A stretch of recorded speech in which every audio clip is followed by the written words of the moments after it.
What's up, everybody, and welcome back to another episode of Blood on the Razor Wire TV, where we bring it to you real and we bring it to you raw. I got a guest on today. Spent 25 years of her life, her life in prison. She was sentenced to, well, I'll let her tell you the story. She was 17 years old at the time, and she would spend 25 years in prison. Sheena, tell the people who you are, where you're from, and let's talk about you. I'm Sheena Eastburn. I'm in Missouri, and I was once sentenced to death by incarceration, and I was the first female let out in the state of Missouri with a juvenile life without parole sentence. And this all happened when you're 17 years old, right? 55 days after my 17th birthday. 17 years old. Tell the people what you're accused of doing, what your crime is, what sends you to prison. First-degree murder of my ex-husband sent me to prison. So you're married at 17 years old. Some people might be like, what the? I was married at 15. I turned 15 in September. I got married in October. What was your life like growing up? You know, usually 15-year-old girls don't get married. Well, my mother and father were addicts when I was younger. My father was a heroin addict. My mother was a speed addict. And I ended up being raised by my grandparents, which my grandfather was a cop and a preacher. So I always joke now that I was kind of doomed because I was a preacher's daughter and a cop's kid. Growing up was very difficult, though. I was sexually molested by a family member. And then by the time I was 13, I was in my first drug rehab. And then I met this man who was older, the local drug dealer, and married him 2 months after meeting him. Married him 2 months after you met him. So you guys are together for a couple years then? After we got married, yes. I spent 2 years of trying to escape. So tell the people kind of what happens, what the situation is, what sends you to prison. So when I got married, within the first couple of months was the first hit. By the third month was the first time he raped me. He told me that it wasn't rape because we were married and I was his wife and I needed to submit. And I was a little girl and I needed to learn his ways. So basically, and he was the drug dealer at the time, the local drug dealer. So I stayed pretty high most of the time. I did restraining orders. I ran away from home all the time. He would hunt me down, hunt my friends down, threaten my family, threaten me. And so eventually I ended up in prison for his murder. And you weren't the only person, pretty much heading to prison for murder at that time, right? No, I have two co-defendants. One is out, and Terry Banks, who's in Bonne Terre in Missouri, who I'm fighting for currently, is still serving a life without parole sentence for saving me. For saving you. So, during this trial, you end up going to trial on this case. You're still a young girl. They don't allow any of the evidence of the abuse or anything like that in the trial, correct? No, they were not allowing any of the abuse in. My public defenders didn't want no motive. And at 17, I did not understand the law at that current time or how to fight for myself. So I listened to the adult that was supposed to be helping me. And at the time, most of the officers that I was surrounded by in the county were his high school friends or friends of the family. So I was never getting the right kind of advice. What was the offer? Was there an offer in the case or no? One time I got an offer for 100 years. And I was like, of course not. I will not take that. But, we'll kind of I'll share a little bit about in jail why they were so gun-ho to get me to prison too, is that one of their jailers raped me, and a sheriff, a prosecutor, a judge, all the deputies covered it up, and said, don't fuck up their murder case. And so they covered it up, and it was on video. And it was on video. I want the people to know this too. Like, you spent all that time in prison, but now you're out, you work at a law office, you're the head paralegal over the criminal division over there, correct? Yes. So you kind of know about the law. You're not some chick that's on here just, what they call nowadays capping. These are things that actually happen. They're documented. They're in the record, or sometimes not in the record. But I mean, you said this was recorded, all of that, right? Yep. Yeah. When I first went to prison, and this happens a lot, media makes certain cases look one way to sell the greatest story. And really what they don't do is take in mitigating circumstances or what really brought a crime like this about in some instances. And so I find that when you really start from a case that you have to look at individuals and what nobody wakes up that day and says, I'm going to kill somebody that day. There's usually something that brings that about, but that is never really looked at, especially in 1992 when I went to jail. So, kind of what happens here. I know you don't want to get into too much details because you're fighting for your co-defendant, and I also know you got a book coming out. And kind of tell us what happens, though. Are you inside the house? Does he show up? I mean, like, what happens here? Yeah, I was in the house, and my co-defendant shot him from the outside. So, the thing was, in my mind, there was part of me that was like, oh, I want this to be over. And then there's another part of me that was like, I need to stop this. But the ball was in motion. The hard for me is that I tried to save him because at 17, your mind's not ready. I don't think at any age are you ready to see somebody die. But I tried everything I could and I couldn't save him. And so I ended up in jail 2 days later.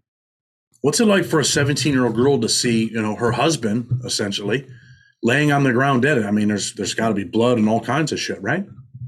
It's traumatizing. It's still traumatizing to this day because it's not, people might get sentenced to prison, whether it's death by incarceration, whether it's a life or 20 or 30 years. But the truth matter of that is if you've taken a life and you're any kind of human inside, you will always carry that guilt. You will always see it. You will always wish that it didn't happen. You could take it back. And those things, that just doesn't happen. All you can do is be better. So eventually you're arrested. You end up going to trial. What's it like for a 17-year-old girl to go to trial? Pretty much you're facing a life sentence, right? Scared to death. I didn't understand what was going on. And when they would say lies about me, I would get so upset because like my lawyer wouldn't object. I didn't understand, like, why aren't you stopping them? I didn't understand the process of the trial. So really at 17, you cannot aid in your defense because you don't understand the law. You don't understand what's going on. How are you supposed to aid in a defense when you don't understand what is really happening around you? All you know is all these people are saying terrible things about you because, of course, in a murder trial, they want to paint you as the biggest monster as they can. And then you don't have anybody telling your side of the story. It was scary. It was aggravating and just hopeless. It was a hopeless feeling. You say hopeless, but a lot of times in people's minds, young minds, even me, I was believing I can win this one, I can win that one, I'll probably lose to this one. Did you think you were going to win at trial? No, I didn't think I was going to win at trial, but I definitely didn't think I was going to end up with life without parole. The victim's father stood by me. He knew how his son treated me. He even apologized to me about what his son had done to me. So he's the one that took the death penalty off the case in the first place. He's like, there's been enough death. She doesn't deserve the death penalty. So with all that being done, I thought that I had hope in that aspect. But at the same time, my jury member, the foreman of the jury, went to church with the victim's family. One of the other jury members said I was guilty till I proved my innocence. Very small town. My in-laws at the time were very politically in with the politics, the sheriffs and the politics. It was like that in them little country towns, they got the signs out front, vote for the mayor, the sheriff, and really they're usually not even running against anybody. It is what it is. So eventually you're found guilty, and now it's time for sentencing. What are you thinking you're going to get after you get found guilty? I knew first degree murder that I was going, to have life without parole. But at 17, I didn't understand exactly what life without parole meant either. I thought, well, maybe one day I'll have a chance to get home. The concept that I will never go home I didn't understand that. And so going to prison, I thought I was going to fight. And somebody said, you realize you're never going home. You will die here. And I think that was the first time that it actually hit me. But there was part of me that was so happy to be in jail and crazy enough and in prison because for the first time in my life, I finally felt free. Wow. First time of your life, you finally feel free with a life sentence. Nobody was abusing me anymore. It's crazy. So what's prison like for a 17-year-old girl with a life sentence? What's it like when you first walk into prison? Are women approaching you? I mean, is it what people see in the movies, the stories that they hear, or people trying to be like, yo, what's up? Oh yeah. I actually was scared to death when I walked in. And I remember a woman named Steve. They called her Steve. Told me, hey, white girl, it's going to be okay. And they actually seen my story before I came to prison. And I was one of the lucky young ones that came in because this person, her name was Sheila. Actually, she actually was like, I'm going to show you how to do your time. You're a young girl and you're going to have a long road ahead of you. And, I think that was just prayer from my grandmother, my family, that I just got lucky like that. But as soon as I got there, first thing she taught me was, one, be the craziest white girl they ever seen. Two, learn to hustle. There are other, white chicks in there at the time or no? Oh yeah. Yeah. Um, it's pretty even. And so we were in like in a Bay Area where there's like 40 women. And, my first instance was some lady coming by telling me that she was going to make me a sequel of Burning in the Bed too. Not for any reason, I think just to see what I was going to do or how I was going to do. And of course, the first thing I do is just jump up, start fighting. And after that, I was called Thundercat. So you had some fights in there. Yeah, a few. I was 17 with an attitude and didn't have nothing to lose. I had no hope. And all I wanted to know is I wanted everybody to know that I would fight. I would stand up for myself. I didn't want to be, a person that just people could run over. Is there extreme violence going on in there, or is it just fights? Within my first month there was actually an officer that got cut up. He got stabbed about 80 times. So that was the first violence within the month that I seen when I was there. And then it kind of calmed down. There's a lot of fights. In Chillicothe Correctional Center, where I spent most of my incarceration, was a guard came in and shot another guard in the prison. So, yeah. So I have seen some violence in the prison that was not even us. It was just staff. That's crazy. The guard gets cut and stabbed 80 times by a woman. Yeah. What was that over? Because he wouldn't get her a white shirt.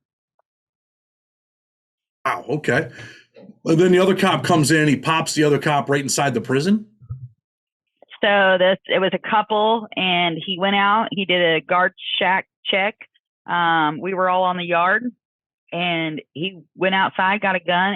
He got 2 clips, came in and found her, chased her around our school building, and then shot her and then shot himself. Was that his girlfriend or? Mm-hmm. Man, I've seen some crazy things. There was something like that in Tucson, where the female guard came up there and took her. She pretty much did herself. But in talking about that place, it was pretty corrupt there, wasn't it? Because I wrote an article about that place in Prisoners Legal News a few years ago. Oh yeah. It's a good old boy system. Once again, it's a small community in Missouri, all the prisons are in some really small rural areas. And so all the people that work there, now don't get me wrong, you may have 5 out of the 100 that work there that are okay guards. We all got those guards that are actually there because they really want to help somebody and they really want to be a difference. And then you got the ones who they want to control somebody, they just power trip. That's the best way to. For sure. Most of my violations were for insulting behavior because I had a problem with them being rude. So I would say what I had to say. That's the issue. It's a power trip a lot. I know the article that I wrote was about them stealing a bunch of heavy equipment and furniture. I think they had a furniture shop there, and people were making things, and they were stealing them and selling them and keeping the money. I wrote that article. Were you there when all that shit? Oh wow. At the women's prison? At the women's prison. A bunch of them got jammed up. Oh yeah, it was at Chillicothe, I think, when they were doing the furniture restoration program. Yeah, I was part of the restoration program. I did some furniture restoration in the day.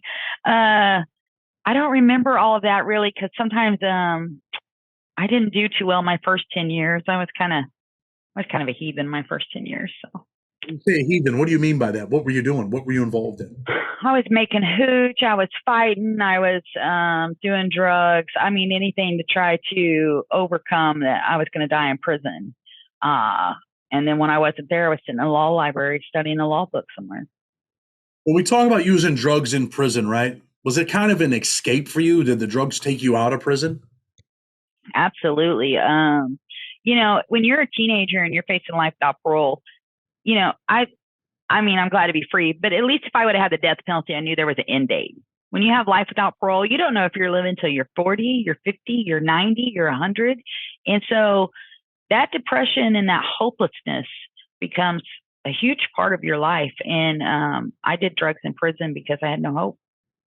What type of drugs are they using in that female prison?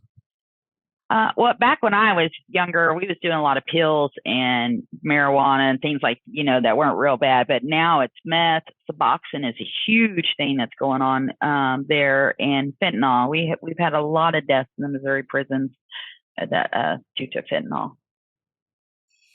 You ever feel like anybody felt bad for you, other prisoners, other staff? Were they ever like, damn, I can't believe you got a life sentence? Yeah, a lot of times I got that. But, I took an impact of victims of class. It tells what victims feel. And that was in 2004. That was probably my life-changing class. That's when I stopped doing all the shenanigans I was doing too. I got to see that it wasn't just about me. I actually seen the point of view from a victim. And even though I was a victim, me being a victim, it didn't matter anymore because I had taken my pain and created other victims. So that right there was life-changing for me. That it just changed everything I was doing in the prison. Let me ask you this, right? In prison, in these women's prisons, and you hear the stories all the time about male prisons and shot callers and gangs. Is there shot callers in there? I mean, you had a life sentence. You spent many years in there. Were you a shot caller at one time, if there are shot callers? Yeah, I think that you kind of have shot callers, but it's really not like that in like it is in the men's prison. It's more in a women's prison. It's more that the more people who respect you listen to what you have to say. So it's not like by force or being, just any of those things that you might hear in the men's prison. It's actually a little different because it's about respect and a form of just listening because you respect that person because they earn that. I mean, I understand that concept. I think it's like that in the feds too, but then there's a bunch of violence and a bunch of bullshit that goes with it. So in prison, I mean, are you an influential person? Do people look up to you to make choices? Absolutely. I was a personal trainer and group instructor. Any class I took, I turned around and started teaching them. So I became respected within the staff and the population, which was a big issue for when I came home because in prison, I kind of found out who I was. I grew up from 17 till I was 42.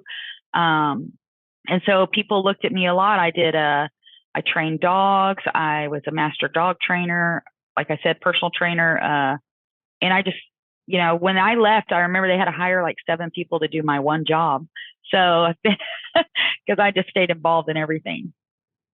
Let me ask you this, like I said earlier, gangs, are there like female gangs in there? Is there a racial barrier? No. When I first went to prison in 92, that's when women were starting to get in the population a little more. So you did have your gangbangers there at that time, but now it's not like that. It's more, the biggest issues in prison are girlfriend issues, staff and relations. Those are some of the biggest issues, and drugs, of course. When you talk about staff and prisoner relationships, that type of stuff's going on in there. Do chicks beef over the CO? Like, that's my man. And no, they don't beef over the CO. Actually, a lot of times I think that staff, let me just be honest, that staff come in there and they think it's like a playground. And so they use people who are in a vulnerable situation and they use that to manipulate that I'm in power over you. And they use that. And not to say that women don't, hey, I found a love and here we are, we met. But more often it's about power and control over a female.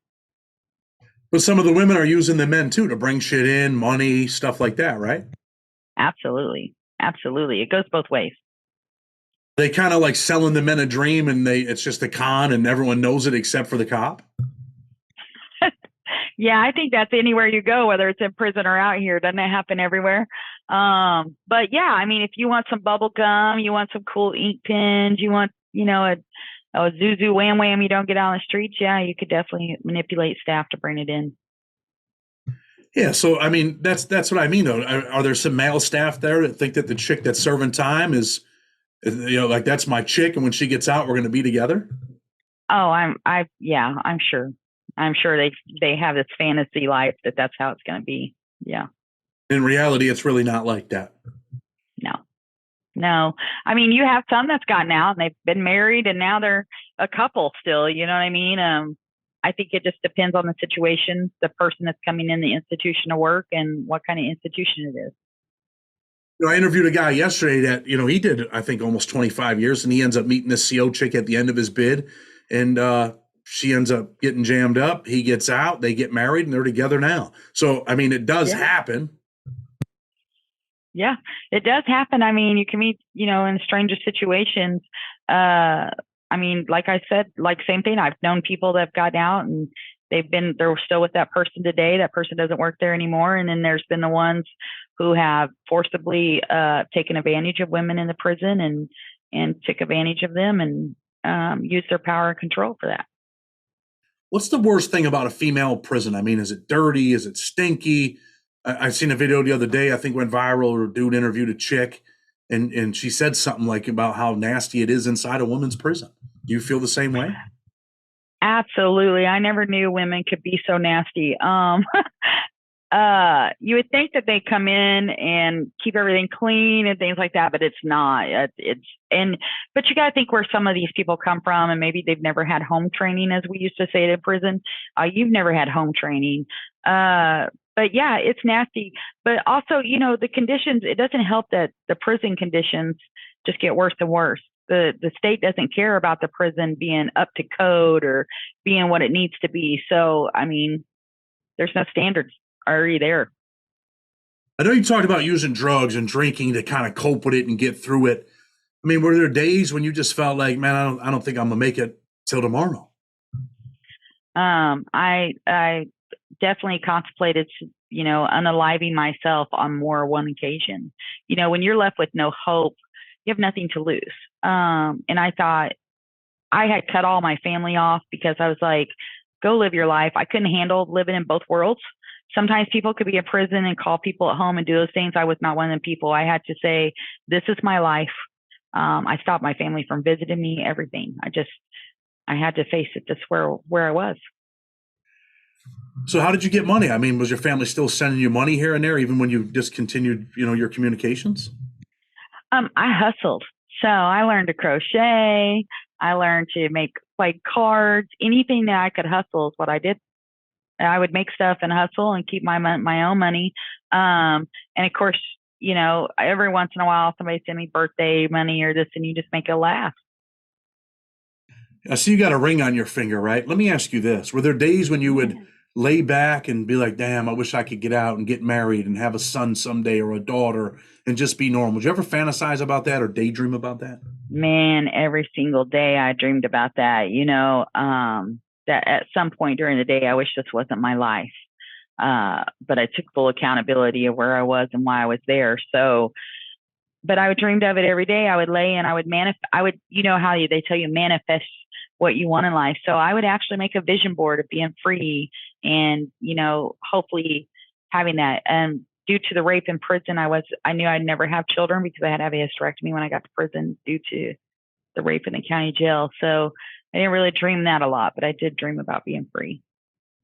Wow, unbelievable, right? The things you went through are, I mean, it's real and it's raw. It's shocking that, in this country that these things happen, but they do all the time, right?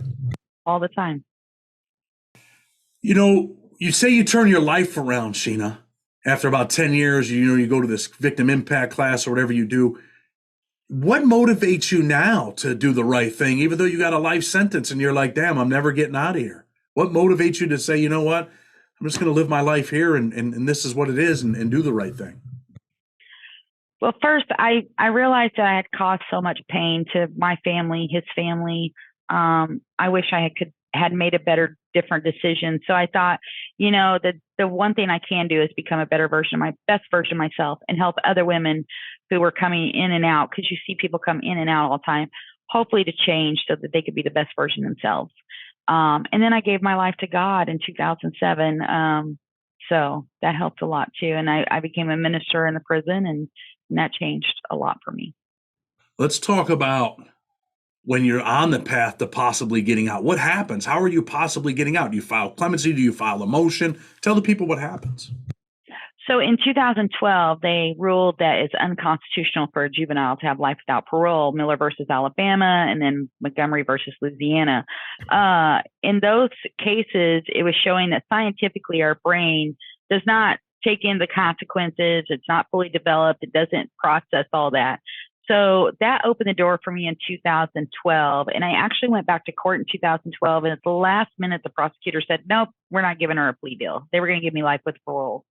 And so I went back to prison. I just prayed, and I prayed for my victims. And I was like, if it's meant for me to go home, I'll go home. And in 2015, Kent Gibson, he was my attorney from 99 till 2015, filed again in this 2-week window where they hadn't decided retroactivity, but they were in that middle. And a judge decided to give me a 30-year sentence. And so for second-degree murder for my role, and took into account the abuse, what had happened, what I'd done since I've been in prison. You're allowed to introduce all this stuff in the new motion about, what that you weren't allowed to introduce there in the trial. I don't know if it was introduced in the motion. It was definitely discussed with the prosecutor and the judge. And actually, the prosecutor at the time was my juvenile officer when I was young.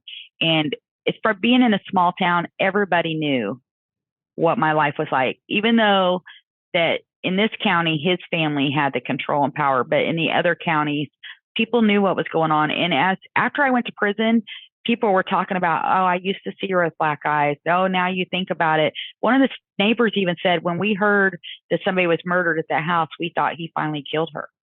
So these statements were never brought in that finally people were hearing. Being that you're on this side of the law, you're working at the law office, head of the criminal division, you think if that stuff was introduced, that you wouldn't have been found guilty? Oh, I think I still would have been found guilty just because, one, I needed to take accountability for my role in it because, a life was lost. And I didn't do it in the time that the abuse was actually happening. It happened later. But I think that I deserve to go over to prison. I know people are like, well, but you were abused and you were a victim, but I didn't handle it appropriately. So I think that now, if that was to happen now, abuse would have been brought in, things would have brought in, mitigating circumstances could have been brought in. People are starting to know that those of us that were sentenced in the 90s, people just kind of locked you up, threw away a key. Gypsy Rose, was she in prison in Missouri too?